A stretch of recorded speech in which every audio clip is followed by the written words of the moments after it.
Boğazınızda yanma, kuru öksürük mü var?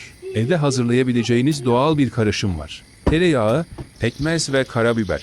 Bir tatlı kaşığı tereyağını cezvede eritin.